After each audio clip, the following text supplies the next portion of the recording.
అందరికీ హాయ్ అండి. మరో రెసిపీతో మీ ముందుకు వచ్చేసాను. అదేంటంటే కుక్కర్లో మటన్ పలావ్ చేసి చూపిస్తున్నానండి. చాలా టేస్టీగా ఈజీగా చేసుకోవచ్చు. బిగినర్స్ కి కూడా చాలా ఈజీగా చేసుకునేగలిగేలాగా ఈ ప్రాసెస్ చూపిస్తానండి. అలాగే మీ ఫ్యామిలీ మెంబర్స్ ఎవరైనా పులావ్ లవర్స్ ఉంటే ఈ వీడియోని తప్పకుండా షేర్ చేయండి. అంత టేస్టీగా ఉంటుంది. అలాగే నా ఈ వీడియోకి ఒక చిన్న లైక్ ఇవ్వండి, ఒక సబ్స్క్రైబ్ అయితే చేసుకోండి. ఇది చాలా తక్కువ ఇంగ్రీడియంట్స్ తో చేస్తున్నానండి. మసాలాలు కూడా ఎక్కువ వాడట్లేదు. టేస్ట్ మాత్రం వేరే లెవెల్లో ఉంటుంది. ఒకసారి ట్రై చేస్తే మీరే మళ్ళీ ఈ ప్రాసెస్ లో ట్రై చేస్తారు, అంత బాగుంటుంది. ఇంకెందుకు ఆలస్యం, ఆ ప్రాసెస్ ఏంటో ఈ వీడియోలో చూసేద్దాం రండి. దానికోసం 1/2 kg మటన్ ని శుభ్రంగా కడిగేసేసి దానిలోకి కొద్దిగా అల్లం వెల్లుల్లి పేస్ట్ ని కలిపి మూత పెట్టి ప్రెషర్ కుక్కర్ని స్టవ్ మీద పెట్టి 4 విజిల్స్ కుక్ చేసుకోండి. కొద్దిగా సాల్ట్ కూడా వేసి 4 విజిల్స్ వరకు కుక్ చేసుకోండి.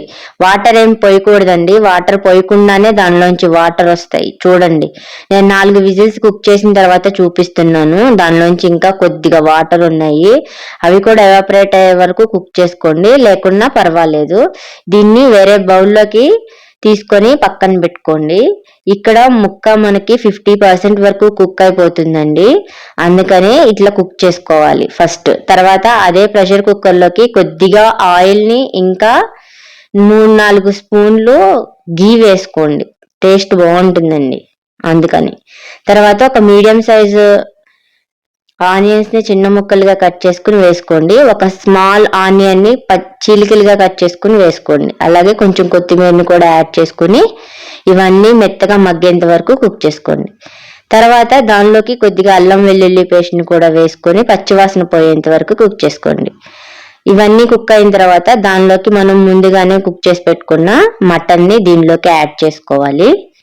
ఇవన్నీ కూడా కలిసేలాగా కలుపుకొని మటన్ ని ఆయిల్లో ఒక 5 నిమిషాలు కలుపుకుంటూ కుక్ చేసుకోవాలి. కొత్తిమీరని కూడా యాడ్ చేసుకోండి. మొత్తం అంతా కొత్తిమీర ఒకటేసారి యాడ్ చేయకండి, కొంచెం కొంచెంగా యాడ్ చేసుకుంటే టేస్ట్ బాగుంటుంది. తర్వాత దానిలోకి మీ రుచికి తగ్గట్టుగా ఉప్పు, కారం, పసుపు, కొద్దిగా ధనియాల పొడి, అలాగే మటన్ మసాలా పొడిని కూడా యాడ్ చేసుకోండి. చేసుకుని ఈ మసాలాలన్నీ కూడా ముక్కల్లో కలిసేలాగా కలుపుకుంటూ ఆయిల్లో సిమ్ నుంచి మీడియం ఫ్లేమ్ లో పెట్టుకుంటూ స్టవ్ ని కలుపుకుంటూ ఒక 5 నిమిషాలు కుక్ చేసుకోవాలి. అరకొర వాటర్ ఏమన్నా ఉంటే మటన్లో అవన్నీ ఇంకిపోయేంత వరకు కుక్ చేసుకోండి. అప్పుడే బాగుంటుంది టేస్ట్. మూత పెట్టుకుని అప్పుడప్పుడు కలుపుకుంటూ కుక్ చేసుకోండి. చూడండి, ఇక్కడ ఇందాక చూపెట్టిన వాటర్ కూడా మొత్తం ఇంకిపోయినాయండి, ఎవాపరేట్ అయిపోయినాయి మటన్లోకి. ఇప్పుడు దానిలోకి కొద్దిగా 5-6 స్పూన్లు కర్డ్ని చక్కగా ఉండలు లేకుండా మెత్తగా కలుపుకొని ఆ కర్డ్ని దీనిలోకి వేసుకోండి.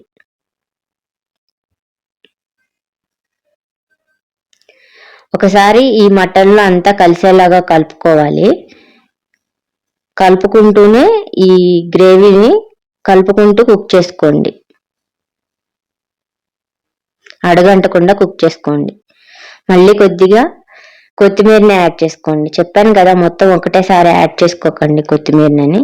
ఇప్పుడు చూడండి, మటన్ నుంచి ఆయిల్ సపరేట్ అవుతుంది, రిలీజ్ అవుతుంది. అంతవరకు కుక్ చేసుకోండి. ఇప్పుడు కొద్దిగా దానిలోకి వాటర్ని యాడ్ చేయండి. ముందులే యాడ్ చేయకూడదండి, పెరుగు వేసినప్పుడే. పెరుగు కూడా దానిలో కలిసేలాగా కలుపుకొని ఒక 5 నిమిషాలు కుక్ చేసుకోవాలి. ఆ తర్వాత మాత్రమే వాటర్ని యాడ్ చేయాలి. ఈ వాటర్ని యాడ్ చేశాక కలుపుకుంటూ ఒక 5 నిమిషాలు కుక్ చేసుకోండి. మటన్ కర్రీ కూడా ఇదే ప్రాసెస్ లో చేసుకుంటే చాలా బాగుంటుందండి. వాటర్ని ఇంకిపోయిన తర్వాతనే మనం మసాలాలు ఇంకా వాటర్ని యాడ్ చేసుకుంటే గుజ్జు బాగుంటుంది, చిక్కగా వస్తుంది. చూడండి, మటన్ ని ముక్క కట్ చేసినప్పుడు అలా హార్డ్గా కట్ అయితే సరిపోతుందండి. ఇప్పుడు మనం విజిల్ పెడతాం కదా రైస్ వేసాక, సరిపోతుంది. ఇప్పుడు నేను ఎసర్ని పోస్తున్నాను. 3 గ్లాసులు బాస్మతి రైస్ కడిగి పక్కన పెట్టుకున్నాను. ఇక్కడ 3.5 గ్లాసులు వాటర్ పోసాను. తర్వాత దానిలోకి నానబెట్టుకున్న రైస్ ని కూడా యాడ్ చేస్తున్నాను. ఒకసారి కలిపేసుకుని దానిలోకి కొద్దిగా కొత్తిమీర, పుదీనా ఉంటే వేసుకోండి, నా దగ్గర లేదు. తర్వాత 4 పచ్చిమిర్చి చీలికలు, అలాగే కొద్దిగా గీని వేస్తున్నాను. 3 స్పూన్లు గీని వేస్తున్నానండి. ఇలా వేసుకోవడం వల్ల చక్కగా మెతుకు మెతుకు సపరేట్ అయి వస్తుందండి, ముద్దగా రాదు. చాలా టేస్టీగా కూడా ఉంటుంది. ఒకసారి ఈ ప్రాసెస్లో ట్రై చేయండి. ఇదంతా కూడా ఒకసారి కలుపుకొని మళ్ళీ మూత పెట్టేసేసి హై ఫ్లేమ్లో 3 విజిల్స్ కుక్ చేసుకోవాలి. అప్పటికి మటన్ కుక్ అయిపోతుందండి. ఎందుకంటే 50% ఫస్ట్ కుక్ చేసాము, తర్వాత ఒక 30% కలుపుకుంటూ కుక్ చేసాం కాబట్టి మటన్ ఇంకా కుక్ అయిపోతుంది. చూడండి, మూత ప్రెషర్ అంతా పోయిన తర్వాత ఒక 2 మినిట్స్ అలా మూత ఓపెన్ చేసిన తర్వాత ఇప్పుడు స్పూన్ పెట్టి చూపిస్తున్నాను. చూడండి, మెతుకు మెతుకుగా వస్తుంది, అసలు అతుక్కోలేదు. ముక్క కూడా చాలా సాఫ్ట్ గా కుక్ అయిపోతుందండి. రైస్ డ్రైగా ఉండకుండా చక్కగా ఉంటుంది. మసాలాలన్నీ కూడా రైస్ కి కూడా పడతాయి, అంత బాగుంటుంది. ఈ ప్రాసెస్ లో మీరు ఒకసారి కంపల్సరీ ట్రై చేయండి. అలాగే మీ ఫ్రెండ్స్ అండ్ ఫ్యామిలీ మెంబర్స్ ఎవరైనా పులావ్ లవర్స్ ఉంటే ఈ వీడియోని మాత్రం తప్పకుండా షేర్ చేయండి. చాలా హ్యాపీ ఫీల్ అవుతారు, అంత టేస్టీగా ఉంటుంది. చూసారా, చూస్తూనే మనకి నోరు ఊరిపోతుంది, అంత బాగుంది. చూడండి, ముక్కని ఇక్కడ కట్ చేసి చూపిస్తున్నాను. ముక్క కూడా చాలా సాఫ్ట్ గానే కుక్ అయింది. చూడండి ఎంత బాగుందో. ఒకసారి మీరు కూడా ట్రై చేయండి. తప్పకుండా కామెంట్ సెక్షన్ లో కామెంట్ చేయండి. Thank you.